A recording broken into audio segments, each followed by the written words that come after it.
21, 22, 23, 24, 25. Oh my goodness. Question.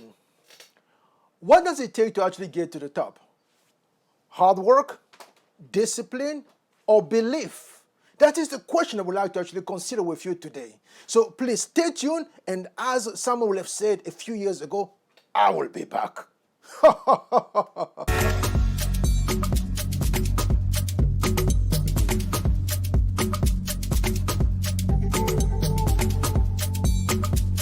Welcome to Mountain of Inspiration. My name is Dimitri. This is a place where you can expect your daily dose of motivation and transformation through the eyes of history. Why? Simply because we believe that anything and everything that you and I may be going through right now has been experienced to some degree by someone before us. There is absolutely nothing new under the sun. And if we can take the time to identify, review, and also apply the lesson they've left behind for us, then we can save ourselves a great amount of time, and in the process, just propel ourselves to the next level or dimension in our own growth. Again, if this is the first time landing on this channel, please make sure to hit the subscribe button and the notification bell so that next time we put together a video, you can be amongst the first one to see the video. And if you're a returning member to this growing tribe, welcome back. Welcome back to a place where you can actually expect to receive your daily dose of motivation and transformation through the eyes of history. So without any further ado, let's get right into it.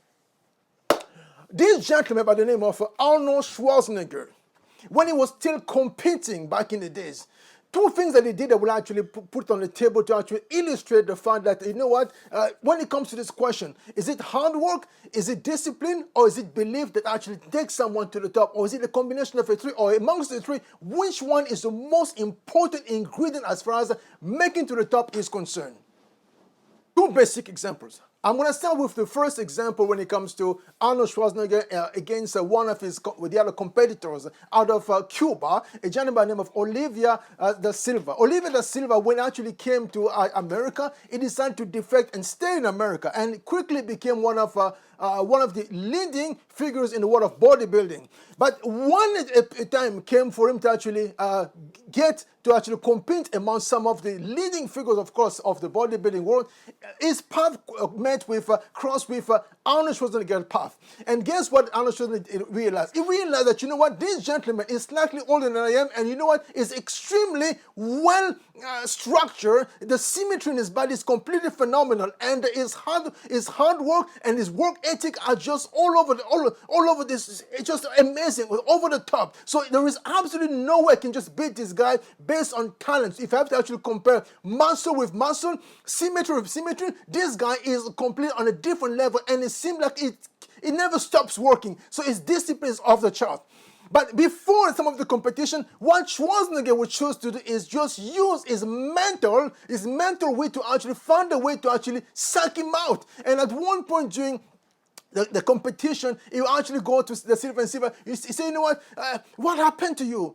You look soft. So being soft in the world of bodybuilding means that basically you need not train enough. You train hard, but you forgot to actually let the water go so they could see the muscle appear more properly and more effectively. So the Silva actually never reacted in the moment. But as they went back to the room, they were sharing a room with Schwarzenegger and his friend Colombo. In the middle of the night, they realized that, you know what, that mental trick worked, because they saw Silva in the morning actually do push-up, trying to actually do all that he could to actually just regain some of the toughness that his body needed enough for him to actually win the competition. And guess what? He lost.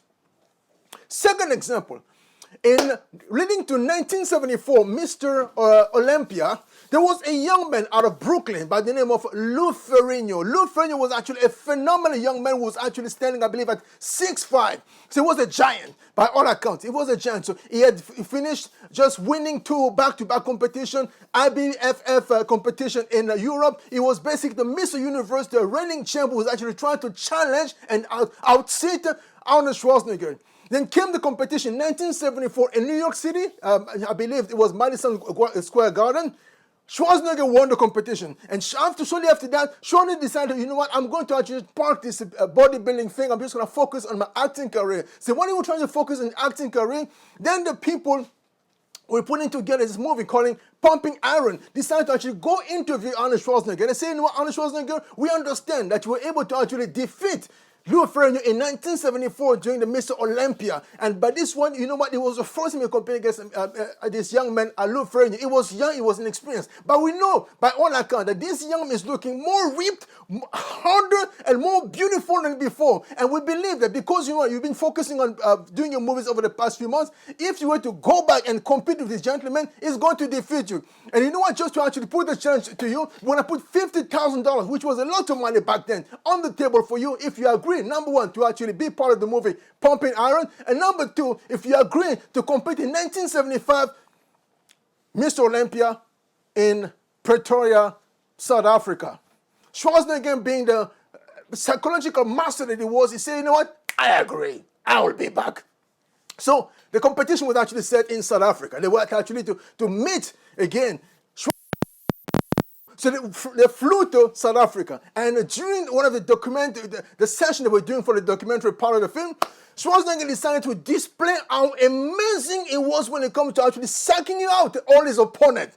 They're sitting down for the breakfast. Schwarzenegger is actually talking to the family in South Africa, talking to Louis Ferrigno and his family, and of course the crew that was actually shooting the documentary. And he says, I just spoke to my family this morning, and I told them I've already won. So everybody started laughing. Ha, ha, ha. What do you mean you've already won? Ha, ha, this is crazy. So when he did this, and then he turned to Louis Ferrigno and says, whatever is laughing, he says, so Ferrigno, so how are you doing?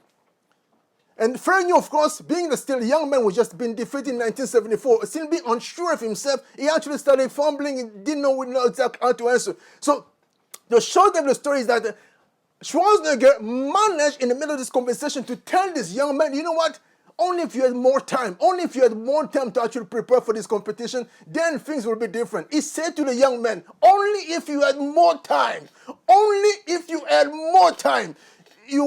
things will be different. He didn't say you're going to win, but things will be different. So basically, right there and there, he already planted the seed in the heart of the young man that, you know what, no matter what you do, you are not going to be able to come to the stage and actually outshine me and actually outdo me when it comes to this competition. And of course, guess what? When the competition actually time came, they went on stage and Schwarzenegger showed poise show, experience show, absolutely everything that they were looking for in the bodybuilder. He was posing faster, he was posing more beautiful poses, and he knew exactly what the judge was looking for. He was doing very quickly and very beautifully. On the other end, Louis Ferrigno, while he was much taller and much stronger and much bigger than Schwarzenegger, he was fumbling all over the poses, trying to figure exactly which one would actually please the judges. And before you know it, he competed, but he was only number 3. And Schwarzenegger, of course, went home with first prize.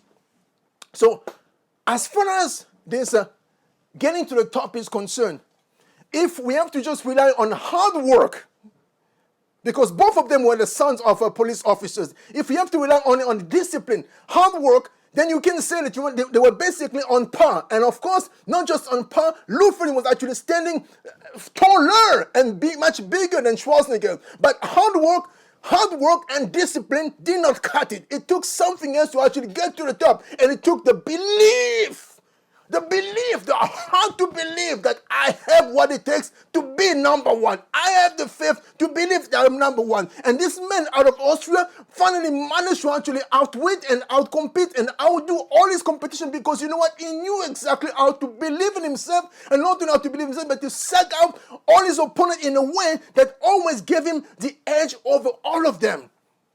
Schwarzenegger out of Austria. Now, someone may say, you know what, this is just sport. Sport is different. Life things can be different. You have to have discipline. You have to have actually hard work ethics to actually get to the top. You know, I'm going to just use one example, one final example. Anne of Austria, not someone actually born in Austria, but Anne of, that was the name. She was the mother of a prominent gentleman by the name of Louis XIV. Anne of Austria gave birth to Louis XIV on September 5th, 1638. After spending close to 22 years in a marriage with the founder of Louis XIV, the founder by the name of Louis XIII.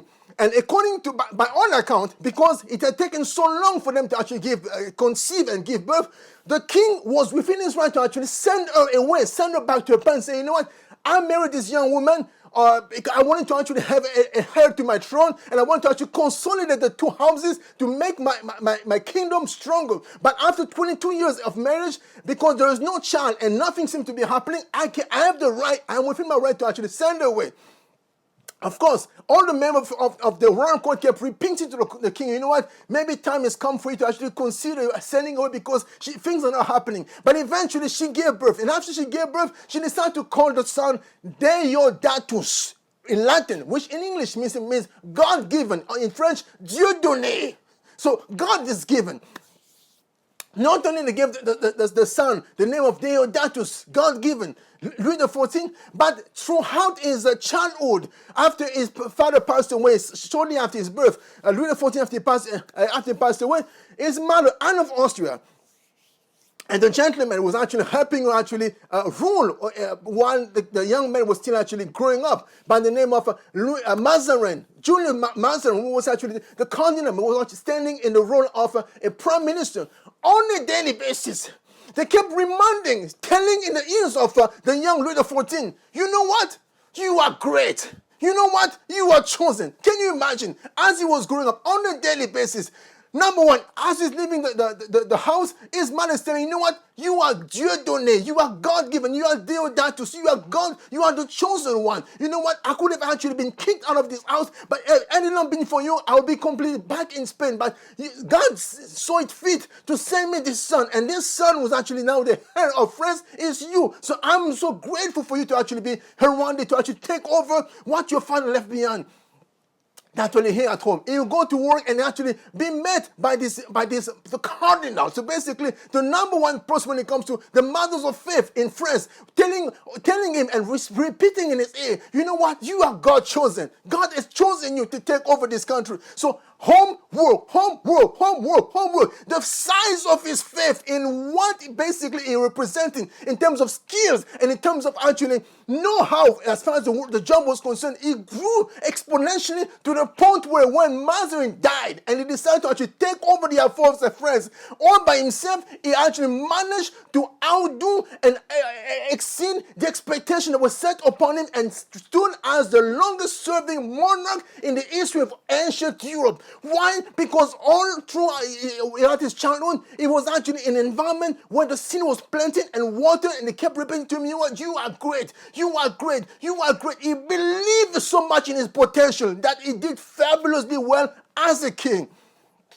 So now, why am I telling you this story? Because as far as you and I are concerned, I will tell you one thing. There are a lot of people right now who are putting in hours, working night and day to make things happen. And you know what? These people, unfortunately, will never make it to the top. There are people who are disciplined to actually make things happen. Day in, day out. They woke up at 4 o'clock in the morning. They will do all the right things on a daily basis to make things happen. But guess what? These people will not make it to the top. So what does it take to actually get to the top? Someone may ask me. I will simply say, above and beyond all things, working hard, working like a savage, having the discipline to work like a savage, you must have what I would simply say, you must believe in your potential. You must believe in your potential. You must believe in your potential. The size of your faith when it comes to your potential must be big. And the bigger it is, the better it is for you. Because you know what? Many people actually, when this young man was actually growing up, Charlie Bernard Parker was actually growing up, were also practicing saxophone with the same intensity. But none of them had the intensity of faith that this man had, his ability to do much better than everybody else. John Coltrane, when he actually saw Charlie Bernard Parker perform in Philadelphia, he said to himself, you know what, this guy may be a gem, but I'm going to come on my own and I'm going to surpass his achievement because I'm going to put so much faith into what I'm going to be doing, not just work, but so much faith into what I'm going to be doing that I'm going to actually come to a place I'm going to be considered also as one of the founders of jazz music. And guess what? In both cases it worked. Why did it work? Because these people understood what it took to actually get to the top. Hard work, discipline, fine, but above and beyond everything else, they understood one key ingredient, and that's the most important ingredient. They had faith in their potential. They believed above everything else. They believed in themselves. They believed against hope that they were the chosen one to actually make things happen and make history as far as the field were concerned. So as far as you are concerned, if the one question that came posted up, simply say discipline, absolutely fabulous. Work ethic is absolutely fabulous. But above and beyond that, have faith in yourself, believe in yourself, and you know what? The rest shall be history. I shall stop you for now. I'm going to stop it for now. But before I go, 3 things I can ask you to do. Number 1, please make sure you like the video. Number 2, please make sure you leave a comment. And number 3, last but not least, make sure you share this video for as many people as possible and get all your friends, your co-workers, your family, your business associates to do the same thing. Subscribe to the channel and also share this channel, share this video with as many people as possible because we want to make sure that everyone in the season is receiving a dose of motivation and inspiration that we all need on a daily basis because you know what? So many people out here, how they are working hard. They actually have the discipline to make things happen. But above and beyond this, what's lacking in most of them is the faith to believe that they matter. The faith to believe that they are the chosen one in the chosen field. My goodness, you believe in yourself. You believe that you are the chosen one. You know what? You're halfway there. The best is yet to come. I believe it. Thanks so much for watching till the end. Take good care and I'll be talking to you soon. Goodbye.